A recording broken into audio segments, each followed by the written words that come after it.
चलिए आज आपको एक ऐसे गांव की कहानी सुनाते हैं जिसका नाम है कुसुमपुर।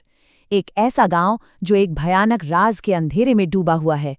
यहाँ रातें सोने के लिए नहीं होती, बल्कि यहाँ की रातें शिकार करती हैं। तो आइए इस अंधेरे के और करीब चलते हैं।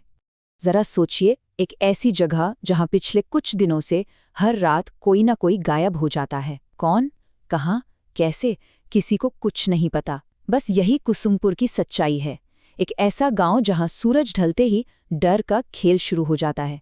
तो हमारी कहानी की शुरुआत होती है इसी अजीब और भयानक सन्नाटे से। कुसुमपुर की हवा में जैसे एक अनजाना खौफ घुल गया है। लोग दिन ढलते ही अपने अपने घरों में दुबक जाते हैं, क्योंकि सबको पता है रात होगी और कोई एक हमेशा के लिए गायब हो जाएगा। अब इस पूरी कहानी में एंट्री होती है वीरेंद्र की। शहर में पला बढ़ा, उसे अपने गांव के बारे में ज्यादा कुछ नहीं पता था। पिता के गुजरने के बाद उसे मजबूरी में जमीन जायदाद के काम से कुसुमपुर आना पड़ता है। उसे बिल्कुल अंदाजा नहीं था कि वो किस मुसीबत में कदम रखने जा रहा है। और देखिए, गांव पहुंचने से पहले ही उसे खतरे का पहला इशारा मिल जाता है। पूरे रास्ते जो ऑटो वाला एक शब्द नहीं बोला था, वो वीरेंद्र को उतारते वक्त बस एक लाइन कहता है।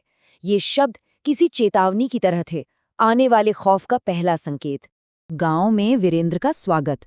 खैर, स्वागत तो किसी ने किया ही नहीं। जब वो गांव के चौट पर पहुंचा तो वहां मौत जैसा सन्नाटा था। ना कोई इंसान, ना कोई खुली दुकान, गलियां एकदम सूनी।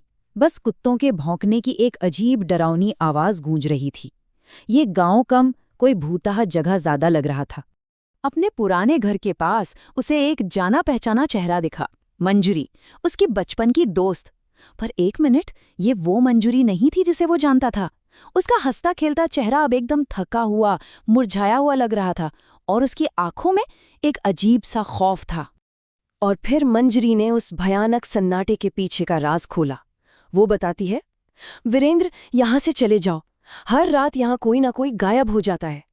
कोई चीख नहीं, कोई लड़ाई नहीं, कोई सुराग नहीं। बस अगली सुबह उस जगह पर जमीन पर एक काला निशान मिलता है, जैसे किसी को जलाकर राख कर दिया गया हो। अब शहर से आए वीरेंद्र को ये सब बातें पहले तो मनगढ़ंत लगी। भला कौन यकीन करेगा? पर गांव का वो खौफ, वो धीरे धीरे उसे भी महसूस होने लगा था। तो सच का पता लगाने के लिए वो पहुंचता है गांव के एक पुराने पंडित के पास। और बस यहीं से कहानी का सबसे भयानक पन्ना खुलता है। पंडित जी जो बताते हैं वो वीरेंद्र के पैरों तले जमीन खिसका देता है। वो कहते हैं कि ये कोई मामूली भूत प्रेत का चक्कर नहीं है, बल्कि ये पूरी की पूरी जमीन ही श्रापित है। और सबसे डरावनी बात, इस श्राप का सीधा कनेक्शन वीरेंद्र के अपने परिवार से है। पंडित जी पूरी कहानी सुनाते हैं। सालों पहले वीरेंद्र के दादा ने एक बहुत बड़ी गलती की थी। उन्होंने यहाँ एक पुराना पवित्र मंदिर तुड़वा दिया था।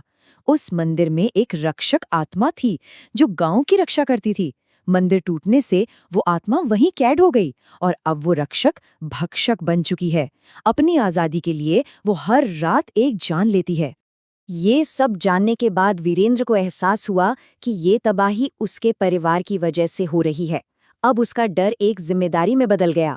उसने फैसला किया कि उसके परिवार की गलती को वही सुधारेगा। वो इस अंधेरे का सामना करेगा।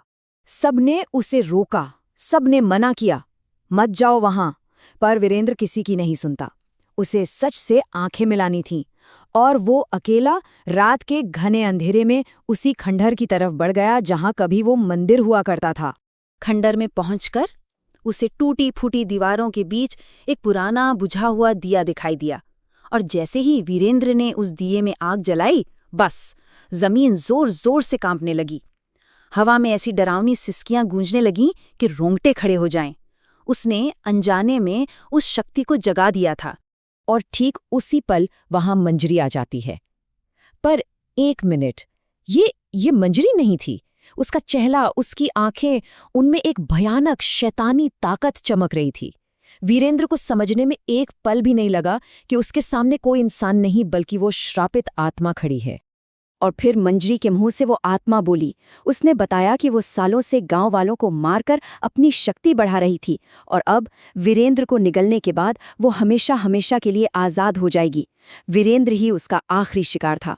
वीरेंद्र सच का सामना करने गया तो था, लेकिन सच उसकी सोच से कई ज्यादा भयानक निकला। अफसोस, उसकी इस कोशिश ने श्राप को खत्म नहीं किया, बल्कि उसे पहले से भी कई ज्यादा मजबूत बना दिया। फिर क्या था? उस आत्मा ने वीरेंद्र पर हमला कर दिया। हर तरफ काला धुआं भर गया, और जब कुछ देर बाद धुआं छटा तो वीरेंद्र वहां नहीं था। वो भी उस श्राप का एक और शिकार बन चुका था, हमेशा के लिए। वीरेंद्र की बलि चढ़ने के बाद वो आत्मा अब पहले से कहीं ज्यादा शक्तिशाली हो चुकी थी। मंजरी का शरीर अब पूरी तरह उसके कब्जे में था। अब वो आजादी से गांव में घूमती है, अपना नया शिकार ढूंढने। कुसुमपुर पर छाया अंधेरा अब और भी गहरा हो चुका है। गांव में अब खौफ और भी बढ़ गया है। हर रात एक नया शिकार होता है, और अब कोई नहीं जानता कि अगली सुबह जमीन पर किसका काला निशान मिलेगा, और अगली रात दीवारों पर किसका साया रह जाएगा।